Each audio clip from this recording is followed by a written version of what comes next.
Bom dia, vamos começar a nossa disciplina de solos na forma EAD, continuar falando sobre os macronutrientes. Na aula passada a gente falou sobre o nitrogênio e agora, nessa videoaula, vamos entender um pouco, aprender um pouco sobre o nutriente fósforo, P.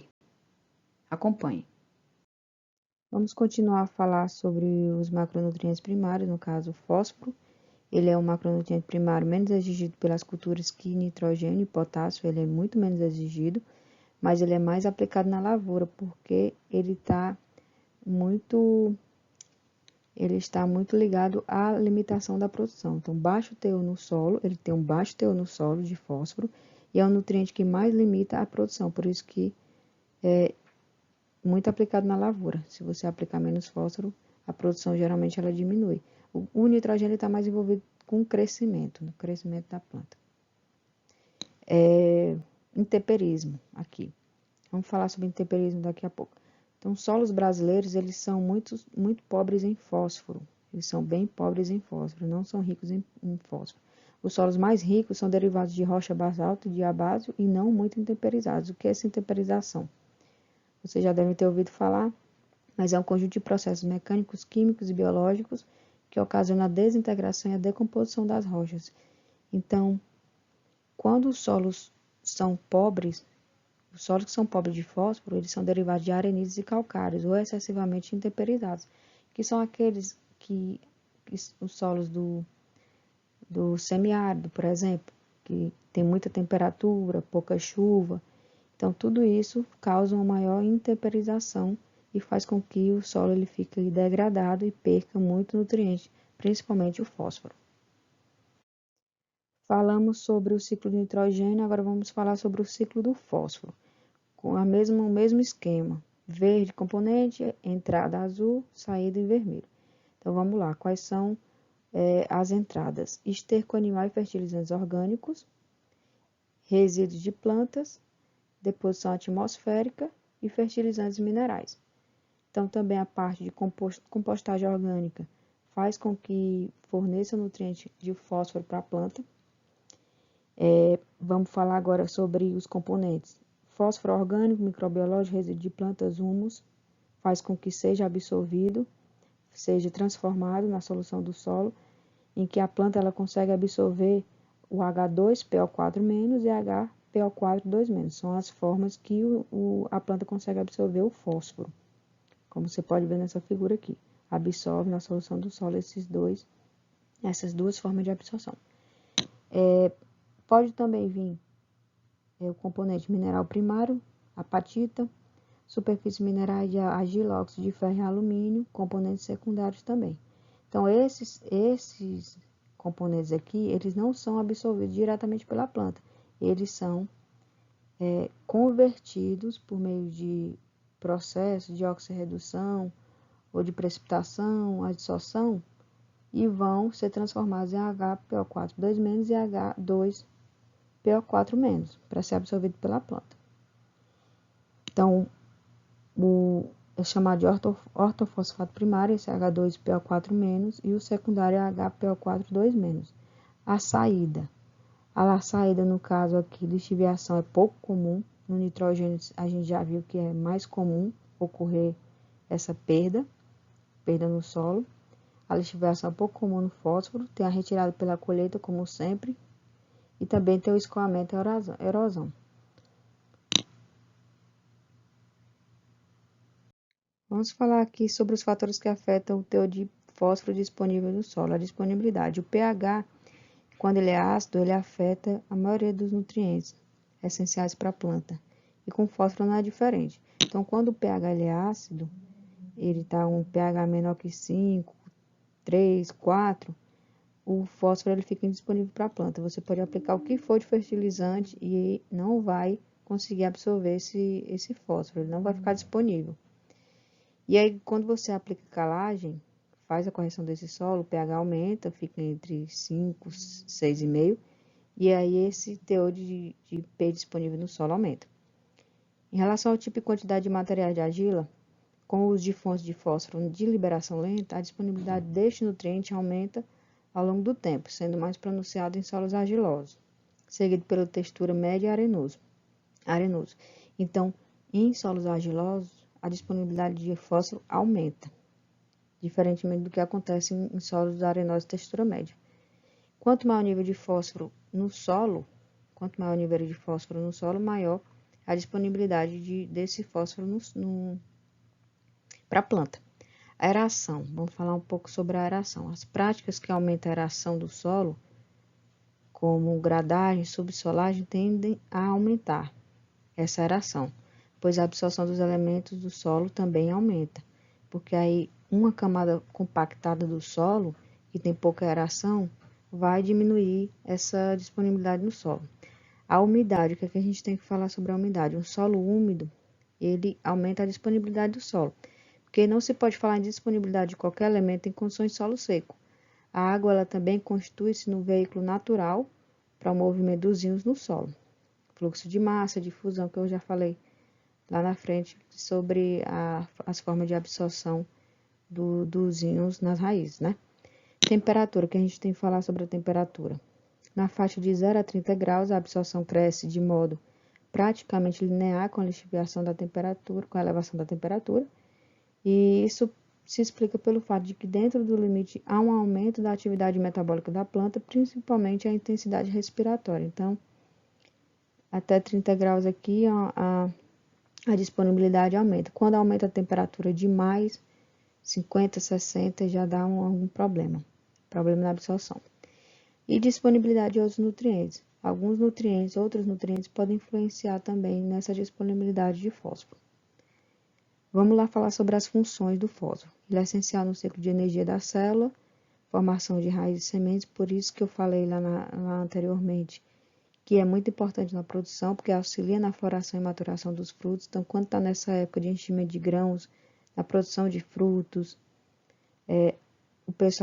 a gente aplica, né, fertilizantes, sejam eles orgânicos ou químicos, que tem uma quantidade de fósforo para que não tenha problema de formação de raízes e sementes, como também a maturação dos frutos. Por isso que ele é muito importante, ele limita muito a produção quando não tem um teor adequado de fósforo. O nitrógeno ele é mais para o crescimento da planta. Se você aplicar nitrogênio demais, a planta vai crescer muito e pode ter problema de acamamento, pode tombar, né? E em relação às deficiências, folhas velhas com manchas pardas, gemas laterais dormentes e atraso no florescimento, se houver pouca quantidade de fósforo, quando você fizer, sei lá, uma adubação errada, um cálculo de adubação, e não aplicar a quantidade que a planta realmente precisa para conseguir produzir. Bem, vou falar um pouco sobre as perdas no solo de fósforo. Como eu disse anteriormente, a lixiviação pouco se perde. Remoção pelas colheitas, remoção menor que nitrogênio e potássio, a exigência varia entre 5 e 20 kg por hectare. Essa aqui é a zona de lixiviação eluvial, que das raízes, então perde o fósforo aqui nessa zona de lixiviação, onde tem a maior quantidade de raízes, e a planta ela também não consegue absorver. A lixiviação. No caso dessa lixiviação, as perdas são desprezíveis, como eu já disse, em solos argilosos e muito pequenos em solos arenosos. A erosão. Perdas variam entre 20 a 30 kg por hectare de fósforo. E a precipitação. Quando há uma grande precipitação, uma maior quantidade de água, muitas chuvas, tem essa perda por precipitação. Mas se a gente for comparar com as perdas do nitrogênio, o fósforo ele tem menos perdas. Tem nem comparação. Vamos falar um pouco sobre alguns fertilizantes que contêm fósforo. Os principais fertilizantes fosfatados simples suas garantias mínimas, de acordo com o Ministério da Agricultura. Tem os fosfatos solúveis em água e tem os insolúveis em água. Os mais conhecidos, que a gente mais utiliza, superfosfato simples e superfosfato triplo. Tem também o DAP e o MAP, mas o que a gente mais utiliza é o simples e o triplo. O triplo é aquele coloridinho. Então, quanto que tem de fósforo? O superfosfato simples tem basicamente 18% e o triplo ele tem 41% de fósforo. Aí vamos aqui para o fosfato natural, que ele tem mais ou menos 30%, e o termofosfato ele tem 17%. Aqui são algumas fontes de fósforo que a gente pode utilizar para adubar nossas culturas e aumentar a quantidade de fósforo nas plantas, para alcançar maiores produtividades. Então, aqui sintomas de deficiência de fósforo no tomate, no eucalipto, você vê que tem as bordas ficam roxeadas, o arroz também acaba acarretando um menor crescimento na produtividade, no caso da produtividade, o crescimento é mais para nitrogênio. Tem também sintomas nos citros, no milho, a ponta ela fica nessa cor, meio avermelhada, roxeada. Então, devido aos papéis do fósforo na vida da planta, participando da síntese e degradação de macromoléculas como amido, gorduras, proteínas e de outros inúmeros processos metabólicos, a sua carência, a deficiência, se reflete no menor crescimento das plantas. Como o fósforo se redistribui facilmente na planta, os sintomas da deficiência, como eu disse, no nitrogênio também ocorrem nas folhas mais velhas. Estas podem mostrar uma cor amarelada, pouco brilho, uma cor verde azulada. Em algumas espécies pode ocorrer uma tonalidade meio arroxeada, como por exemplo no milho. Então, em solos de baixa fertilidade e nos que possuem elevada taxa de absorção desse nutriente, como o solo de cerrado, acontece muito esses solos que têm pouca quantidade de fósforo. Então, esses aqui são alguns sintomas de deficiência do fósforo. Vamos falar agora sobre o potássio. Vamos começar a falar um pouco sobre o nutriente potássio. O potássio, ele é exigido pelas plantas em quantidades similares às de nitrogênio e superiores às de fósforo. Então, sais de potássio são solúveis em água, sendo de fácil manejo e também bastante perdidos por lixiviação. Os solos tropicais, eles são pobres em potássio, aqui no Brasil, mas não é o nutriente mais limitante da produção. Só que ele é essencial, ele tem que ter no solo e a planta tem que absorver para ela conseguir completar o seu ciclo de vida. Os solos derivados de rochas ígneas são mais ricos em potássio. Um exemplo disso é o latossolo vermelho escuro. Eu não sei se vocês chegaram a ver com a professora Josenara, mas solos latossolos vermelhos distróficos, eles são solos minerais com teores médios a altos de óxido de ferro, no caso hematita, conhecidos anteriormente como latossolo vermelho escuro. Eles possuem uma textura argilosa, muito argilosa ou média. Suas condições físicas aliadas ao relevo plano ou suavemente ondulado favorecem a sua utilização para a agricultura.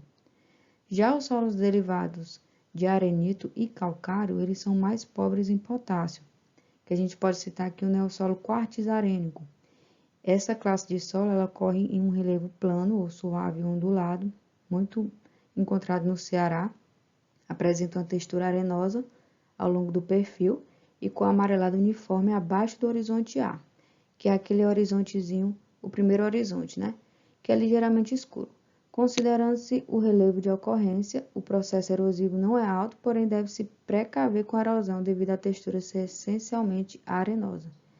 Por serem profundos, não existe limitação física para o desenvolvimento radicular em profundidade, mas a presença do caráter álico, esse caráter álico é quando a saturação por alumínio é alta, ou do caráter distrófico é quando a saturação por base ela é abaixo de 50%. Quando o solo é eutrófico é quando é acima de 50%, distrófico abaixo de 50%. A gente pode falar um pouco sobre esses caracteres, atributos químicos mais na frente. Eu também acabei falando nas aulas presenciais, mas a gente pode relembrar.